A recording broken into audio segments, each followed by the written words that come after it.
আজি এটা খুব ভাল দিন, যেহেতু আমাৰ ভাইটি মোৰ ভাইটি বিটু মানে ভাইটি আমাৰ দোকানতে কৰ্মসংস্থাপন লৈ আছে ভাইটিয়ে, কিন্তু ভাইটিয়ে আজি এটা ফোন লৈছে। ফোনটো হৈছে ৰিয়েলমি 12 Pro, খুব এটা ধুনীয়া ফোন লৈছে।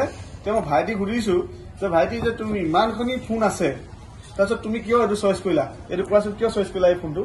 ইয়াৰ কেমেৰা কোৱালিটি যথেষ্ট ভাল আৰু প্ৰচেছৰো খুব ধুনীয়া দিছে। তাতে আৰু ইয়াৰ ডিছপ্লেটো কাপ ডিছপ্লে আহিছে। ভাবিছিলোঁ বহুত দিনৰ সপোন এটা আছিলে কাপ ডিছপ্লে চলোৱা, আজি ফাইনেলি এতিয়া মই আনবক্সিং কৰি আছো।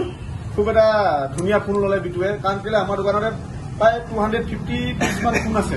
তাৰ ভিতৰত সি যিটোৱে লয় মই সেইটোকে ল'ব দিছিলো, তাতে কোনো কথা নাই, যিটো লোৱা তুমি সেইটোৱে লোৱা, তাক কোনো কোৱা নাই যে এইটো নল'বা সেইটো নল'বা, কিন্তু তেওঁ ফাইনেলি এইটো চইচ কৰিলে।